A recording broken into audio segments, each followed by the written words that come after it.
Hey, everybody. Happy Friday. So we have a lot to talk about today.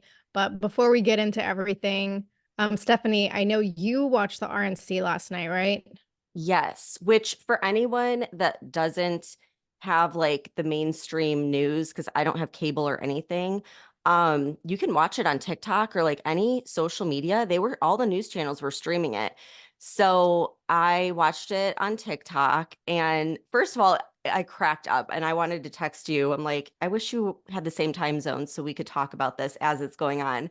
But like all the comments and the live feed, there were so many women that are like, oh my God, I would die for JD Vance's lash line. And then there were people like, is he a drag? Like, why does he have an eyeliner? And I was like, I freaking knew it. Like, I knew it looks like his eyeliner, but he doesn't. Like, has a beautiful face. And he's so lovable. Like, you just want to squeeze him. And I was so happy because remember how I was saying that he has this like touching story. And if he could focus on that, he's going to win over the hearts of everybody. And he did. It was like a super long speech, but he was able throughout the entire speech to like weave in his family story. And so he started talking about mama, and he's like, yeah, mama, like that's what us hillbillies call our grandmas. And he's like, but you're going to be hearing a lot about mama. And so he was talking about how she raised him and how like she was super, super Christian, very, very religious, but also loved the F word. And like people were just dying laughing because he's like, oh yeah, like he said, I was hanging around in high school with the local kid that was like the drug dealer and everybody knew it. And he's like, and Mama said, if I ever hang out with her again, she's going to run him over with her car. And she meant it. And she said, you know what, JD? No one will ever know. And it was like, it was just so funny. And it really just like the whole audience was laughing and you just fell in love with him. And then, like, towards the end, he's like, okay, one more Mama story, just one more. And he was saying how right before he went to Iraq, she had passed away. And so they went to the house to, like, clean everything. And he's like, well, we're going through her things. We found 19 loaded guns. And he's like, because, Mama, she couldn't get around too good by then. So she made sure that she had a loaded gun within reach throughout her entire house so she could protect her home and her family. And everyone just roared. It was like, yeah, like for, Second Amendment right. And then at the end, he like had his mom stand up and he's like, she's been sober for 10 years. And he Mhm. said, but actually the 10-year anniversary is in January. And he's like, so if it's okay with President Trump, I think we're going to celebrate in the White House. And like everyone like stood and was like clapping for her and she was crying and like it was I just love him now. And like I didn't in the beginning, I was like, why did he pick him? And now I'm like, okay, he's pulling at the heartstrings big time. So I was super happy with him. Yeah, and I think this is like the most unifying RNC that we've Yes. had in a really long time. Yep. And I I know I know you know this because you text me about it. Fucking DeSantis and his definition of DEI was one of the best comments of the whole thing that I've seen. Yeah. I texted it to you so I wouldn't forget it. Did Yeah. you want to say Yeah, it? it's DEI, according to DeSantis, stands for division, exclusion, and indoctrination, which is so fucking accurate. I mean, that's on Yep. point. Yeah. I know. It's so good. And I'm just like, I'm glad. I hope that now that he's not running, like everything's kind of mended or whatever. And I'm glad he's supporting Trump. So, I mean, yeah, that line though, like we're gonna have to use that on a lot of episodes because Oh, it's definitely. perfect. Yeah. So like that is good news. And since it's Unknown Friday, caller. oh crap. Hang on, I'll be right back. We have to pause. This is the Okay. Amazon guy. If I don't get it now, I'll never get it. Oh, Hold okay. I'll pause it. Okay, sorry about that. I'm back. So it's Friday, right? We want to share some good news. Yep. Whew, now I'm out of breath from like running down the stairs and out the street. That was But fast. You're fast. yeah, when I need to be. So anyway, the other good news is what's going on with like the Supreme Court, right? So in late June, they ruled in the Fisher case, and it was the one related to January 6th. And so As a result of this, US prosecutors have started dropping obstruction charges against some of the J6 defendants. So we know the DOJ had charged like hundreds of these January 6 defendants with a very particular section in the obstruction statute that states anyone who obstructs, influences, or impedes any official proceedings can be imprisoned for up to 20 years. And many of these people we know have already been in prison for what, almost 4 years now on this bullshit Yep. charge? So last month, the Supreme Court held in the Fisher case that in order to charge an individual under this statute, it says, quote, the government must establish that the defendant impaired the availability or integrity for use in an official proceeding of records, documents, or objects, or other things used in the proceeding or attempted to do so, end quote. So obviously the DOJ isn't happy with this decision. And now they're asking for additional time to evaluate how the ruling will apply. And after this ruling was issued, Attorney General Merrick Garland said that the DOJ is going to continue to use all available tools to hold accountable those who criminally are responsible for the January 6th attack on our democracy. Because as we talk about all the time, Stephanie, holding people accountable is only important when they're Trump supporters. But it seems to me like the DOJ is going to have their hands full with other concerns since Biden declared the FBI will be leading the investigation of the Secret Service and their total clusterfuck response to the attempted assassination of Trump. And then on Wednesday, the Department of Homeland Security Inspector General announced that this investigation's already been opened. So, like, do we really think there's going to be any accountability? And I do want to point out that surprisingly, the Secret Service director and DEI cheerleader, Kimberly Cheadle, or as I heard her referred to on Sky News Australia, they called her Agent Snowflake. But she said that her agency is, quote, solely responsible.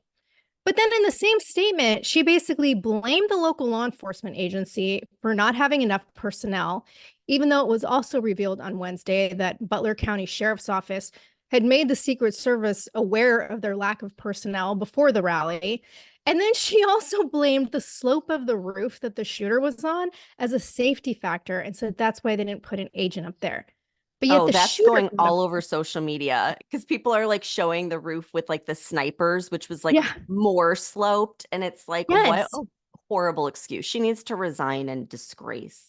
The memes have been hilarious. I saw one with like a cow that was on a Yeah. slope roof, and it was like, okay, the cow had no problem getting up here. And then clearly the Secret Service agents had no problem getting up there after the fact. And then, like you said, there were agents on the roof behind the stage that had a much steeper slope. So, not buying any of this. But does this sound like someone who's taking accountability for her agency being solely responsible? Because No. to me, yeah, it's excuses, right? And frankly, the DHS opening an investigation into one of their own, and then having that investigation be led by the FBI, which is part of the DOJ, is basically just having one corrupt, weaponized government agency put in charge of investigating another corrupt, weaponized government agency. And they all work for the same corrupt, weaponized Biden administration. So, is there going to be any accountability in the end? Um, I would say no. No, but let them keep going because like they've had so many opportunities to just do the right thing. And that would actually win them points with the American people, but they keep choosing to be deceptive and nasty and hateful. And they're just hanging themselves at this point. Like that's all there is to it. Let them keep doing it. Yeah, because I know we have a whole other topic to get to, but I have to talk about this too, because even the distraction of, the Trump shooting isn't stopping major players in the Democrat Party from calling for Biden to stand down. So this has been in multiple news outlets. Late Wednesday, Senate Majority Leader Chuck Schumer, House Minority Leader Hakeem Jeffries, and Nancy Pelosi have all had private meetings or conversations with Biden telling him that he can't beat Trump and he needs to withdraw from the race. Like these are the big names that have been supporting him, right? And then another prominent Democrat who has publicly gotten on the Joe's Gotta Go train is Rep. Adam Schiff from California, who just came out yesterday and said he has serious doubts about Biden's ability to beat Trump and it's time to pass the torch. And then I read this article in the New York Post that an hour before the assassination attempt on Trump, Biden had what's being referred to as a tense Zoom call with dozens of moderate Democrats, and it was a total disaster. And if the assassination attempt on Trump hadn't happened, the details of the call were going to be made public as part of the push to get him to withdraw, reportedly. But one attendee said, quote, the call was even worse than the debate. He was rambling. He'd start an answer, then lose his train of thought, then just say whatever. He really couldn't complete an answer. I lost a ton of respect for him, end quote. A member of Congress who was also on the call said, quote, the president was rambling, dismissive of concerns, unable or unprepared to present a campaign strategy, end quote. One source who was on the call said Biden got into a heated exchange with Representative Jason Crow from Colorado. And I guess Crow asked him about the importance of national security to voters, and Biden started screaming at him. And he said, quote, you saw what happened recently in terms of the meeting we had with NATO. I put NATO together. Name me a foreign leader who thinks I'm not the most effective leader in the world on foreign policy. Tell me who did something that you've never done with your bronze star like my son, end quote. It's What? like the dementia, like you can't talk to them or reason, they just get No. defensive. And then even better, OAN reported that during the call, Biden was handed a private note card that said, quote, stay positive, you're sounding defensive. And Biden read the card out loud on the call. And then he Oh my. reportedly ended the call at 5 p.m. and said he had to go to church. Like, you can't make this shit up. And like, Stephanie, remember a couple weeks ago, Biden said that only the Lord Almighty can convince him to drop out of the race. Well, Yep. apparently the Lord Almighty might come to Biden in the form of a doctor, because the Daily Wire reported on Wednesday that Biden did an interview with Ed Gordon on BET News. And Gordon asked him if there was anything that could convince him it was time for him to reconsider staying in the race. And Biden's response was, quote, if I had some medical condition that emerged, if doctors came to me and said, you got this problem and that problem, end quote. And then he went on to say that if that did happen, he would confidently pass the torch to Kamala. So, what do you want to bet he's going to finally get some kind of official diagnosis here soon? Because we have been saying this for months now, but especially after the debate, there's just no possible way he's going to remain the candidate. And Kamala is not a viable option. And now even more people are unifying in support of Trump after the assassination attempt and his very resilient and powerful response to it. Like, Biden cannot win the presidency. And if the Democrats want to get back in the game, they have to get rid of him. So if this is by way of a sudden medical diagnosis for a condition that we all already know exists, then that's what they're going to do. But something's going to happen. And then reportedly, Biden has COVID again. Like, what is this, the fifth time? So, of course, Yeah, conveniently after Schumer tells him to step down, he has COVID and can't show up on stage. Right, exactly. And so now what happened? His administration made the announcement that he's headed off to Delaware to be isolated at his beach house, and he's going to be unable to hit the campaign trail. Like you said, how convenient. Biden is not going to be the candidate. I mean, it's that simple. They're going to get rid of him because no matter what the polls show or how well Trump is doing, we have to remember this is not a normal election. This is an incredibly high stakes election. It is definitely the most high stakes election of my lifetime so far. And we also can't forget that these people in the Biden admin have been doing this incredibly evil, evil shit. And the media has been helping them, so they're complicit. And if Trump wins, they know they're all going to finally be held accountable, and they're scared as fuck about it. So as much as I want to be excited and share in the sentiment that Trump is going to win by a landslide, I keep holding back, right? I keep They saying, can't be well, we've got a few trusted. more months. Right. I don't trust the left not to make some bold, scary, and vicious moves to keep that from happening, because I don't think this is over yet. You know what they're probably doing? They're probably just telling Biden that like COVID's back and they're just going to hide him in the basement and be like, yeah, you're still running. Good job, buddy. And like, meanwhile, they're like replacing him at the convention in August. Yeah, you know what? Like, nothing would shock me at this point. Right. But I mean, we're not the only ones saying this, obviously. And I want to play a clip from the most recent episode of Real AF, because Andy doesn't think that this is over either. So let's listen to what he had to say. What a better way to really gain sympathy with Americans than to assassinate Biden. Okay, they want to get rid of Biden very clearly. They're open about that now. To assassinate Biden and blame it on some sort of MAGA retaliatory attack. That's my thought process. I agree. Everybody else is saying that too. Yeah. Because, dude, they'll set up. It makes perfect sense. Yeah. And not only that, they could use that to bring in the heavy hand of communism right behind it, right? Like, what do we do with these people? That same rhetoric? They have to have something that justifies that. Yep, I could see that. I could see them legitimately doing some sort of mass terrorism act and blaming it on Iran. Remember, they want a big war. That's what they want. And they want to get rid of Biden and they want to get rid of Trump. So we got to think of how they would do that. So I'm nervous. I think we're going to see mass chaos between now and then. I don't think we're out of the woods, but I do think that they were counting on this being successful. Yeah. What do you think? Okay, so here's the thing. They will stop at nothing. I get that. And I know they would do drastic measures. But I still go by, like, I do believe that theory that we like shifted timelines. Like, I just feel like that was the path we were on, where no matter what, Trump wasn't going to get in and there was going to be war. And I really feel like something shifted. Like, the energy feels so freaking optimistic. So I don't know. I mean, I know I can be naive with this, but it's more like I'm just trying to focus on what I want to happen.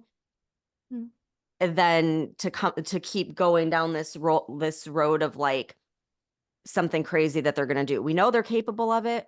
Will they do it? Maybe, because they're desperate, but I'm just going to keep focusing on like, nope, Trump's going to get in and there's going to be peace.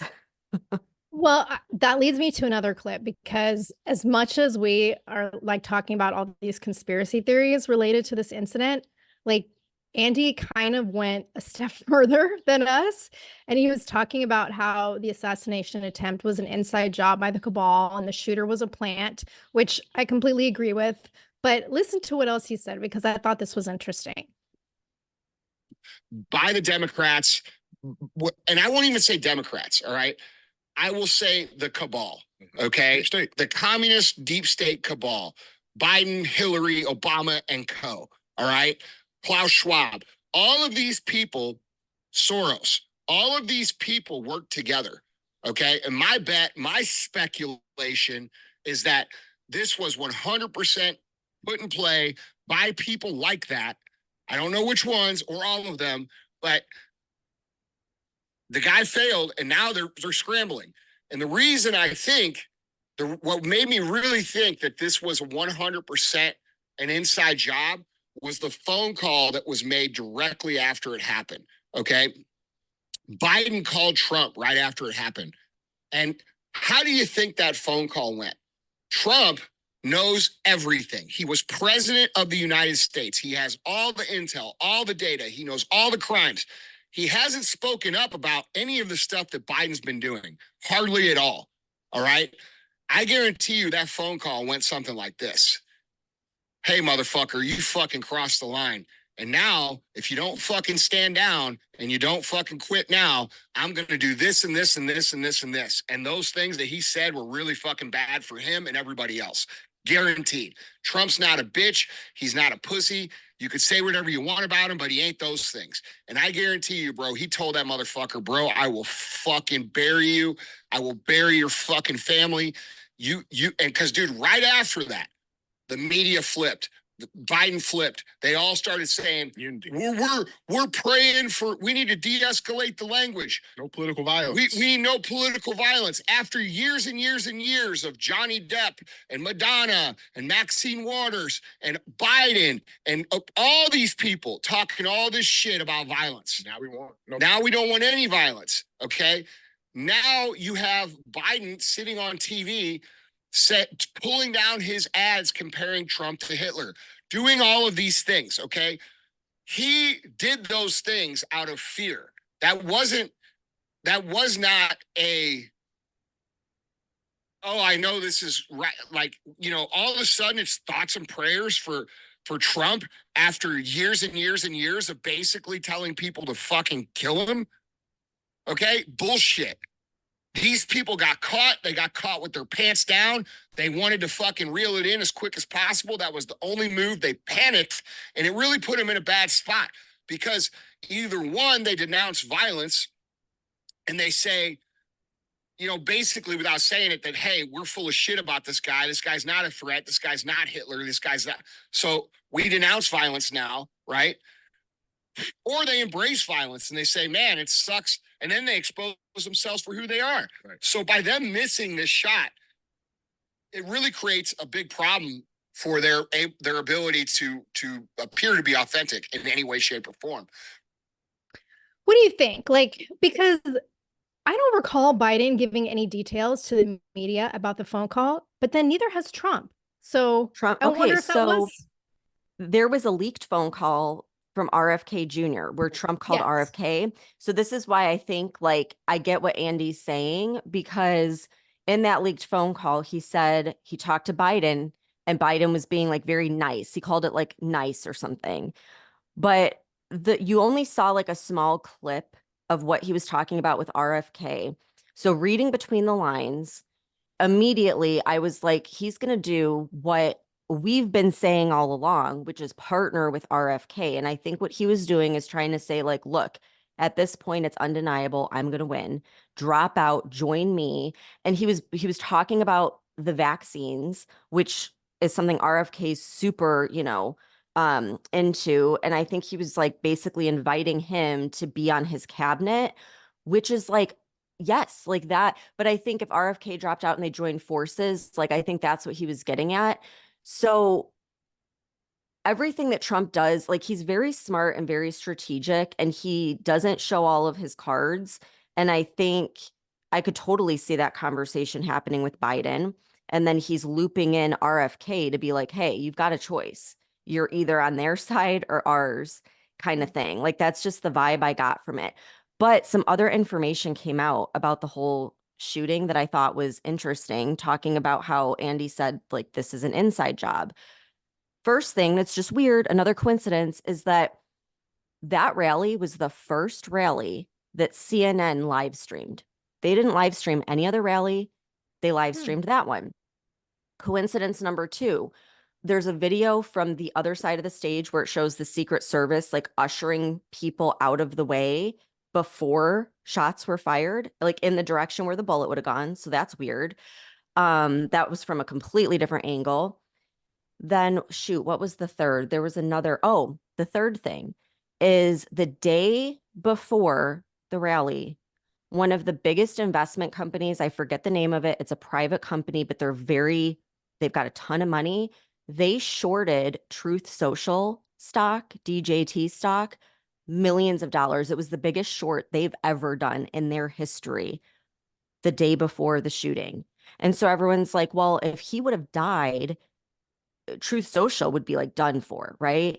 And so you'd expect the stock to fall. So did they know something was going to happen? Just like right before 9/11, people, you know, took out those insurance policies and shorted like those companies that were in the World Trade Center. And so it's like all of these little tiny things are all adding up to like, yeah, it absolutely was an inside job. And he knows, Trump knows that.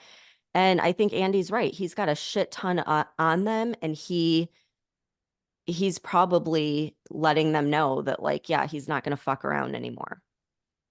Yeah, I just like, this just goes, it gets deeper and deeper and deeper. And it's like, I don't know. I'm like, I keep saying, I'm so torn on being super excited and then just going like, okay, but what are they going to do next? What are they going to do next? Because the left is not, the cabal is not just going to be like, okay, we lost, you know, Trump wins. Yeah. There's going to be another assassination attempt on him, Biden, something will happen. Well, people do crazy things when they're desperate. Yes. And like last night on TikTok, there's like all these lefties that were crying and like, oh, we're being censored, but like the older millennial and all these Republicans aren't being censored. And it's like, yeah, welcome to what we dealt with for the past 8 years, you know? And like all these people that have posted about like, oh, they wish that the shooter didn't miss. They're all like, people have been reposting. They're losing their jobs. Yeah. They're getting their accounts taken down. They're getting knocks on the door from Secret Service and local police. I don't know, because turns out it's a felony. Like if you threaten the life of a candidate, of a president, an ex-president, or any other family members, that's a felony.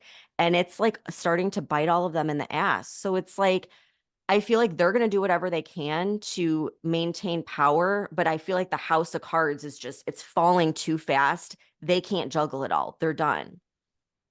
And again, I hope that's the case. And we're going to move on because this is not even our topic for today. Because there is something that we've been wanting to talk about for the last couple weeks. But, after the debate and all the fallout from that, and then the attempted assassination of Trump, like this whole thing went on the back burner. So this news is a couple weeks old, but it's important. And it's a topic that we're also very passionate about, and we can't ignore it. So earlier this month, federal government whistleblowers met with Congress, and they were claiming that the Biden administration's Office of Refugee Settlement, which is part of the Department of Health and Human Services, has knowingly placed as many as 500,000 unaccompanied migrant children in possibly dangerous situations with child traffickers. And this is all, of course, being funded with U.S. taxpayer dollars. So Stephanie, I know this is a huge, like, hot button issue for you because it involves kids, and I'm going to let you take the lead because I know you have some good shit on this. Yeah, I mean, it's just so freaking disturbing, but we have to shine light on what's happening because this is real. These are real children this is happening to. And I know we covered this like a year or so ago when the first whistleblower, Tara Rodas, came forward. And at the time, she explained how there were 80,000 children that went missing. And of course, it's gotten even worse since then. Yeah, like everybody needs to let this sink in. Like it was horrifying enough when it was reported that the number was 80,000 children, but now it's 500,000. 500,000 unaccompanied kids that have been apprehended at the border under Biden and placed God knows where. Like this isn't just criminal, it's fucking immoral. And it's all being coordinated by the Biden admin. I mean, this makes the Biden regime the biggest human trafficking cartel in history. Like, just think about that for a minute. So I want to start with Tara Rodas. Again, she came on to this hearing to give her testimony. So I want to play the opening testimony where she explains how the United States government and our taxpayer dollars are facilitating human trafficking of children. So listen to this. Trafficking and other Thank you for your tireless efforts to protect migrant unaccompanied children from abuse, neglect, labor trafficking, sex trafficking, and other unspeakable horrors. I especially appreciate Senator Grassley's oversight unit's extensive and multi-year investigation into sponsors who obtain children under suspicious circumstances and sponsors who have known criminal histories to include gang affiliation. Now, what keeps me up at night is wondering about the safety and well-being of children. I think about a 16-year-old girl from Guatemala. I'll call her Carmen. Her sponsor claimed he was her older brother. But after Carmen was released from the Unaccompanied Children program to her sponsor in North Carolina, she appeared in a photo on his social media. He was touching her inappropriately. It was very clear her sponsor was not her brother. Later, Carmen appeared on her sponsor's social media again. This time, she was alone. She was all dolled up. Her hair was styled, her makeup was done, and her shirt was unbuttoned. The ORR federal field specialist said Carmen looked drugged and that she was for sale. It was later discovered that Carmen's sponsor had other social media accounts containing child pornography. What keeps me up at night is wondering if Carmen is safe. I think about a 13-year-old girl from El Salvador. I'll call her Maria. Maria was released from the unaccompanied children program to a sponsor in Ohio with confirmed MS-13 gang affiliation. It is unthinkable that the United States government would release a child to a sponsor associated with the gang. What keeps me up at night is wondering if Maria is safe. More than 500,000 children like Carmen and Maria have arrived at our border alone. These children are funneled through a network of U.S. government agencies and contractors and non-governmental organizations. They have little or no training in how to protect children from trafficking and abuse. More than 8,300 of these children were funneled through the Pomona Fairplex Emergency Intake Site, where I had the privilege to serve as the deputy to the director of the Federal Case Management Team. I can tell you, if I had not seen with my own eyes these children, I could not believe that a federal government agency is using billions of taxpayer dollars to place vulnerable migrant children into the hands of sponsors with criminal history, gang affiliation, to whom many are not even their parents. It is shocking and shameful. As a whistleblower, I'd like to thank Senator Grassley for being a trusted pathway to report, in my estimation, is the most horrific injustices against children that I've witnessed in my entire federal career. It's important to note that when I reported the MS-13 case and provided evidence that other MS-13 and 18th Street gang members were sponsoring children, ORR retaliated against me. In just 16 days after making my first protected disclosure to the Department of Justice Inspector General, the Honorable Michael Horowitz, I was taken off the MS-13 case by ORR. The FFS told me I was under investigation. I was escorted off my job by the FFS and security. My badge was taken. For my personal safety, my home agency offered to send armed agents to escort me from California back to Washington, D.C. So Senator Grassley and honorable senators, I thank you for protecting whistleblowers like me. And again, I thank you for your tireless efforts to protect these children from trafficking and abuse. So the very person that's supposed to protect these kids, when she actually tries to do that and points out this human trafficking ring, they open up an investigation on her and have armed agents remove her from her job. I mean, it's like, not only did things not get any better since she came forward the first time, but it's like this retaliation, and it's just gotten worse and worse and worse. And it's not surprising, but at the same time it is, because we're talking about children. Like, they're not, it's one thing when they retaliate and go after like January 6ers, but these are kids. It's crimes against humanity, but with freaking children. But this is the Biden admin. Yeah, So- they'll stop at nothing. It's sick. It's absolutely disgusting.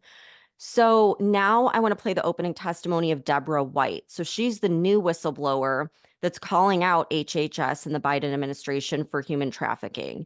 And so this, again, it's a lengthy clip, but I think it's really important that we hear directly from the people who have witnessed human trafficking by the Biden administration. I'm a federal employee that was detailed to the Health and Human Services Office of Refugee Resettlement, HHS ORR, in the summer of 2021 to help unaccompanied children entering the country. As a Hispanic American and professional with certifications in project management and contracting, I believed that my language and professional skills could be valuable in reuniting children with their families. What I discovered was horrifying. Make no mistake, children were not going to their parents. They were being trafficked with billions of taxpayer dollars by a contractor failing to vet sponsors and process children safely, with government officials complicit in it. In June of 2021, I discovered the first case of trafficking, and along with my counterpart, Tara Rodas, reported it. But children continued to be sent to dangerous locations with improperly vetted sponsors. One case in Florida had over 12 children linked to one sponsor at multiple addresses. Children were sent to addresses that were abandoned houses or non-existent in some cases. In Michigan, a child was sent to an open field. Even after we reported making a 911 call after hearing someone scream for help yet the child was still sent. When I raised concerns about contractor failures and asked to see the contract, I was told, and I quote, "You're not going to get the contract and don't ask for it again." So I took it upon myself to create trainings for significant incident reports of sexual abuse and for flagging trafficking in order to equip case managers. But children continued to be sent to dangerous places. We never saw sponsors face to face, and fake documents were rampant. When we questioned documents, HHS ORR leadership said, "You're not a fake ID expert, and your job is not to investigate the sponsor. Your job is to reunify the child with the sponsor." Contacting the Guatemalan consulate in regards to fake documents resulted in a reprimand by the HHS ORR official stating, "That's not your job, and you are never to contact the consulate again."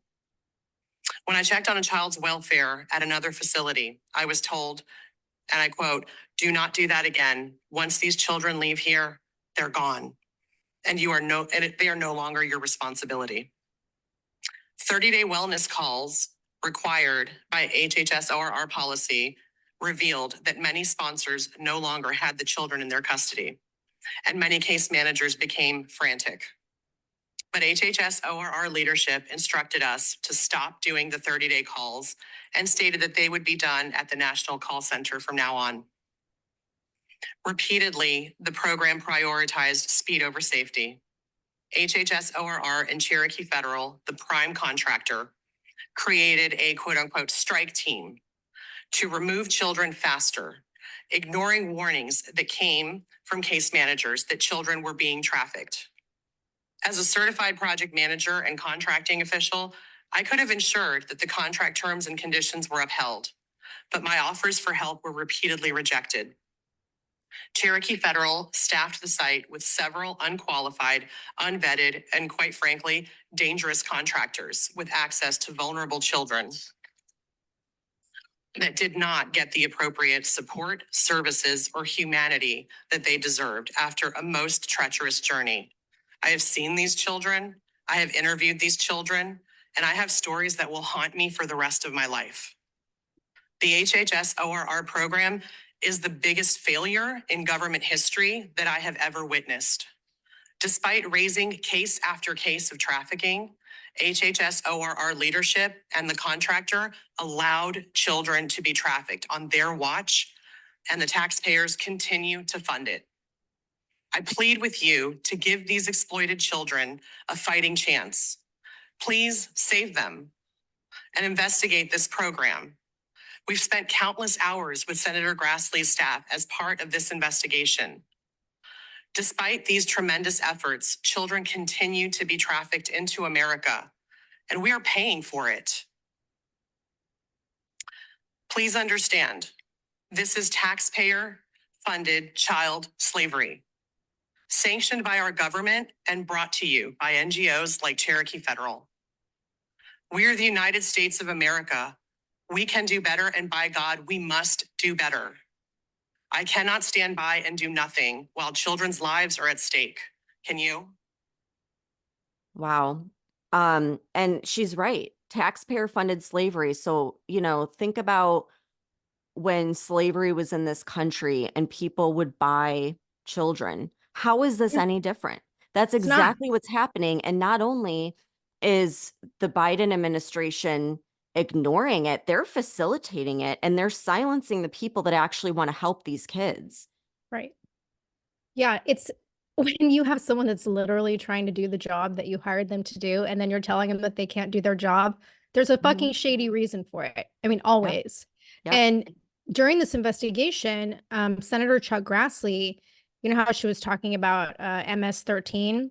He released documents showing that an adult sponsor of at least 2 of these kids was an MS-13 gang member, and that this was known by the federal government when the children were released to him back in 2021. And then reportedly, there was an HHS staffer in charge of their placement who tried to prevent the kids from going to this guy, but they were sent to live with him anyway. And it's just one of the thousands of cases that are involved in this whole reveal and having evidence of child trafficking. And one of the things Grassley was claiming is, like she was saying in that clip, is like the sponsors are poorly vetted, they're suspicious. In one case, more than 50 kids were sent to the same address. Like, Stephanie, nobody takes in 50 fucking kids at one location. Like, there's obviously something shady going on, and these kids are being farmed out somewhere or being used for God knows what, right? And then you have Biden and senior officials from his administration who are refusing to cooperate with the Senate's investigation. Like, red flag, red flag, red flag. Yeah, it's right there in our face. And again, it's like, this is a crime against humanity, against children. I mean, there should be no red tape or bureaucracy that Congress has to go through, that people should be imprisoned immediately. And so Laura Logan, she's been a long time advocate speaking up for victims of human trafficking. And I caught a clip from her on Real America's Voice, where she summed up the whistleblower hearing, leaving us with some shocking information. So I'm going to play that clip. We've learned from these whistleblowers from the federal government, all of whom volunteered to help the Biden administration down at the southern border, is that when they discovered in the course of their work that children were being trafficked, that unaccompanied minors were being brought across the border, let's not forget, right? President Obama he created this program so that families could be reunited, that unaccompanied minors could come to the United States and be reunited with their parents. Well, that is not what is happening. I think most Americans, doesn't matter whether you're Democrat or Republican, will be devastated to know that their tax dollars are paying for many of these children, countless children, to be trafficked by the federal government. And what do these whistleblowers mean when they say that? Well, they're talking about finding that 200, 300, 400, 500 children are going to one address in Houston, Texas, right? Or that you find you've got two kids, a brother and a sister, that are going to a guy that they say, this is the first case that one of the whistleblowers, Deborah White, came across. She saw red flags. He has a brother and a sister. And what does she find? They have different stories. And so they separate the kids. They speak to them separately. And what do they learn? Basically, this boy ends up in psychiatric care because he's so terrified that they're taking too long to get to the sponsor, because the cartel has told him that what they're going to do to his father back home in Guatemala. So why this raises the question, why are we bringing children to the United States, most of them, by the way, from Guatemala, who are coming with a piece of paper where the cartel has written the name of the sponsor? That's being handed over to Border Patrol, and they're handing it over to Health and Human Services, and these sponsors are not being properly vetted. Now, what the Department of Health and Human Services has done under Secretary Becerra is absolutely unforgivable, and in fact unthinkable, or in the words of one of the whistleblowers, Tara Rodas, just unimaginable. She wouldn't have believed this if she hadn't witnessed it with her own eyes, right? And what they have done is they've removed most of the vetting for the sponsors, and they published a rule change. More than 70,000 members of the public objected to this rule change because it codifies and legalizes the trafficking of kids by the United States government, paid for with taxpayer money. And they don't want that. Say that so again. Right now, say that again. Laura, go back. Say that again. Slow motion. Yeah. The Department of Health and Human Services, under Secretary Becerra, has published and codified a rule change to the unaccompanied minor program that legalizes the practice of child trafficking by the United States government, paid for with your tax dollars. Okay, so something important here, that unaccompanied minors program that the Democrats were just like, oh, this is so great. Anytime you hear unaccompanied minors, just swap it out for human trafficking. That's exactly what it is. Everyone knows it. And so this rule that she's talking about that they changed since the last whistleblower testimony removes law enforcement from the picture. So let's say a caseworker encounters a situation where the child is endangered or they suspect human trafficking, they can no longer bring in law enforcement. Instead, they have to go through this ombuds program, which is basically bureaucratic red tape. So these whistleblowers were bringing up cases of young children being raped, but they weren't allowed to call law enforcement. Instead, they had to call the ombuds office. And so this rule change has basically, like she said, it's legalized human trafficking, because I mean, think about it, Tara. If law enforcement can't get involved when these horrendous crimes are happening, then these evil people are getting away with it. That's basically legalizing human trafficking. And our government is freaking facilitating it. And we are funding it. Our taxpayer dollars are funding it. And so Lara Logan is on the board of General Flynn's organization, which is called America's Future. And there's 7 senators that are on this. I don't know why they aren't all a part of this, but they're using the Congressional Review Act to have this rule overturned. That's how they can do it by the law. And they said the only way that we can guarantee it gets overturned is if they get every congressperson to vote for it. So their message is vote yes for CRA. And this is the Congressional Review Act. It's what would overturn this rule that is allowing human trafficking to take place. So this sounded so unbelievable. I had to investigate it because I'm like, no way. Like, she's exaggerating about this rule, right? So I go to hhs.gov and I looked up the new rule, and I want to talk about some of the wording that I found. So the very first thing was establishment of the Ombuds Office, which is an independent office that will receive, investigate, and address concerns about government actions in the UC program. All right, there it is. Just like Lara Logan said, instead of bringing in law enforcement, these caseworkers basically submit a claim to this bureaucratic Ombuds Office. And the whistleblowers testified that when they did that, when they brought up cases of abuse and trafficking, they were threatened to stay silent. The next section of this rule is refined placement and release processes. It finalizes policies and procedures regarding the safe and timely release of unaccompanied children to vetted and approved sponsors.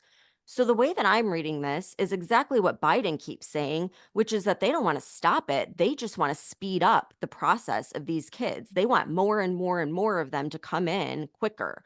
And if you do it quicker, it's going to be less thorough. And so the next part, timely release to approved sponsors. Well, isn't that the problem? Because these whistleblowers are testifying that cartel members are on the fucking approved sponsor list. And it's like, if anything, they need to take more time processing these kids, not speed up the process. The next section, strengthened legal and privacy protections. You're going to love this, Tara. What this section does is it bolsters children's privacy rights, underscoring confidentiality in handling these case files. What? Like, we need more less confidentiality, more transparency. So basically what they did is they made this rule change, which is now this legal mechanism that they can hide what's going on under the guise of confidentiality. I mean, this is it's blatant. Evil. Yeah. I mean, they are complicit. They're not ignoring it. They're actively like a part of this at this point. And so after hearing that, I'm going to play one more clip from the whistleblower, Tara Rodas, because she's going to describe exactly how they're hiding information from state attorney generals. And she's explaining what happened to her when she brought that case forward about the MS-13 sponsors that you talked about earlier. HHS is holding secret the names and locations of the sponsors of the children.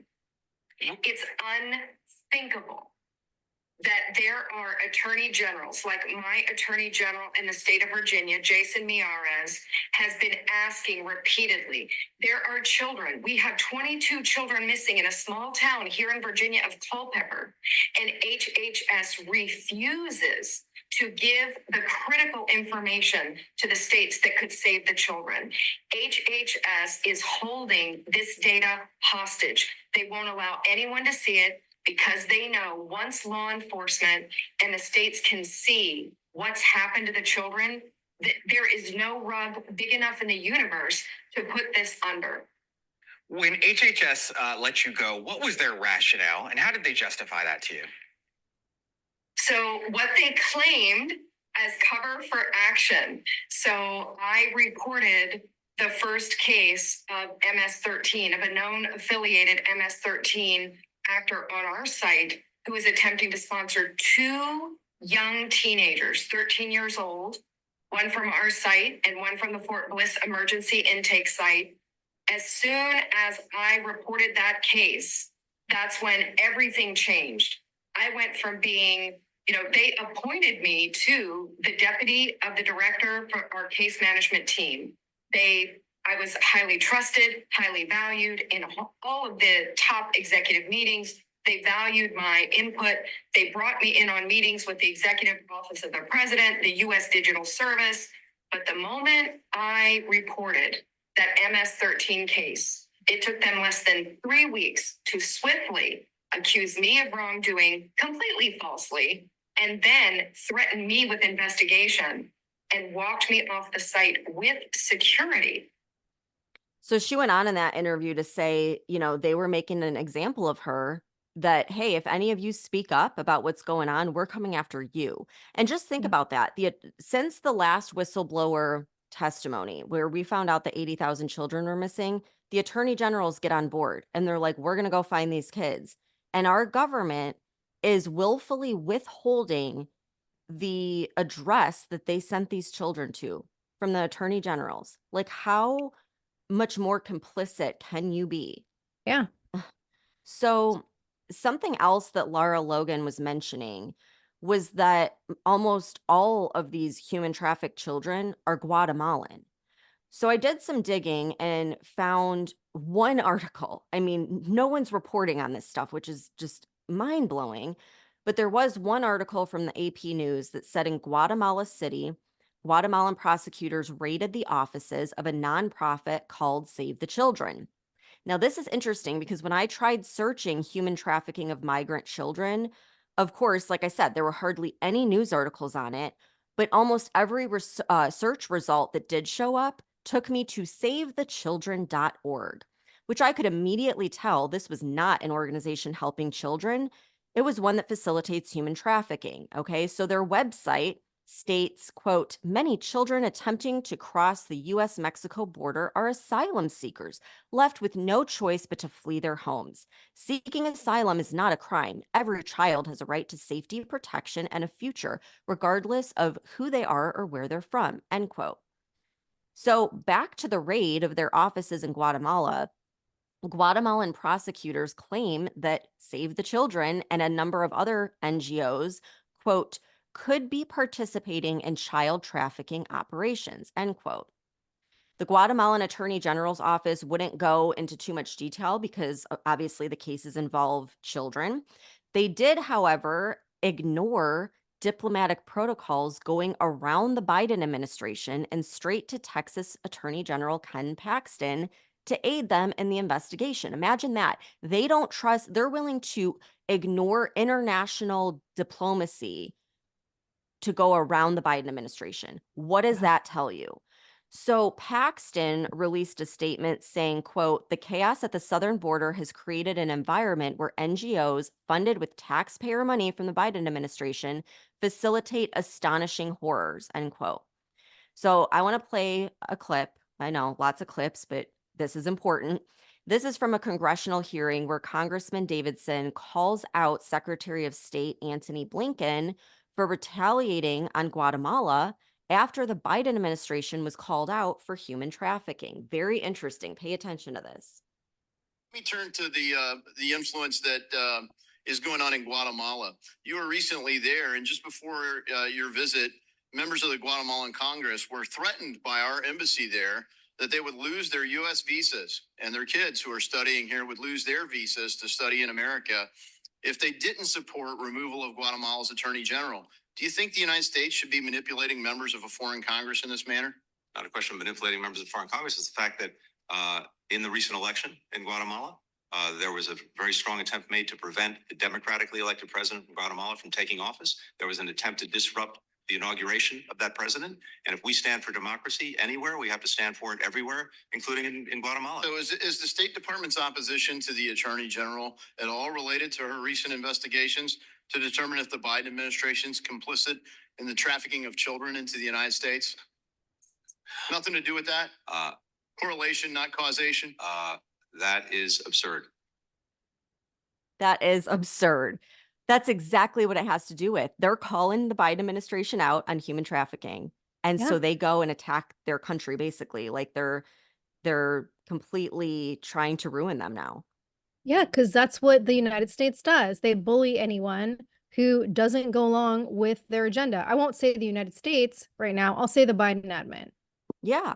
I mean, it's at the point where these crimes against children, and again, these are crimes against humanity. These people need to be locked up in the Biden administration for facilitating this. It's in our face. How much more crystal clear can it be? How much more evidence could you possibly need? Like like I said before, this would make the Biden administration the biggest child human trafficker in history, the biggest scheme in history. And that's another reason why they can't let Trump win, because just imagine what would come out with these 500,000 migrant children.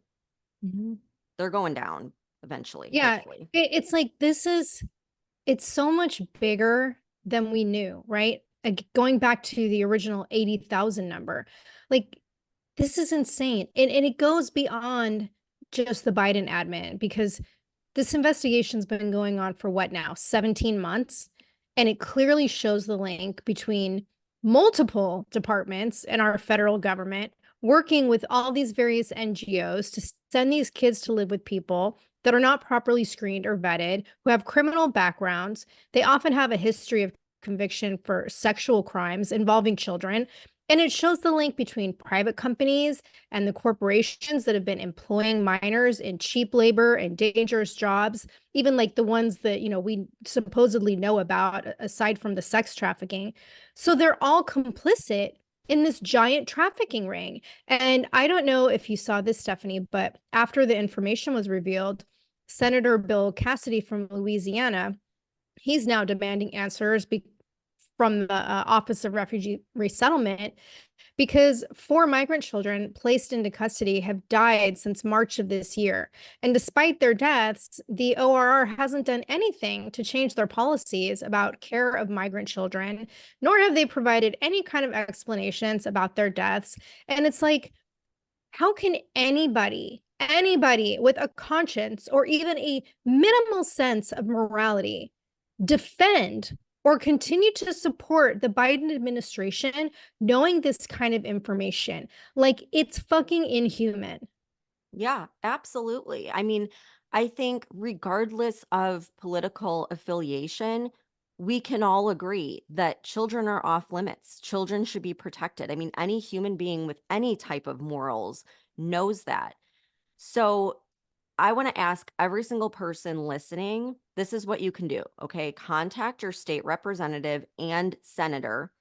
And you can either call them or you can write them an email. It's super easy to do. Just go in your search engine and put your city, state, and then type in state representative, and you'll be able to find your rep, and you can fill out a form online right then and there. It takes like 1 minute to do, and just tell them to vote yay for CRA. And this is something that every single human being should be on board with, whether you're Democrat, Republican, anything, it doesn't matter. We all should be aligned in the fact that this needs to stop. We need to protect these kids. So just ask them to vote yay for CRA. And I want to see a record, and I'll put it on the podcast when it happens. I want to see a record of every single representative that doesn't vote for it, so that we can see in black and white exactly who is in on the human trafficking scheme with the Biden administration. Yeah. So yeah, it's heavy, but I mean, we got to draw light on this because it's only getting worse, and it's so in our faces. So please, like, share this episode with whoever you can, post it on social media, do whatever you can to get the word out, because obviously it's like a topic I'm passionate about, but we all should be. Like, that could be our kid that's in this like horrendous nightmare. And we could be saving kids at this point if we start to intervene. Like, it's not too late to intervene. So contact your state reps. We'll keep you updated as more information comes out. And thanks for tuning in. Sorry to leave you with such a heavy episode, but we'll try to make it more light with the next one. Thanks for tuning in.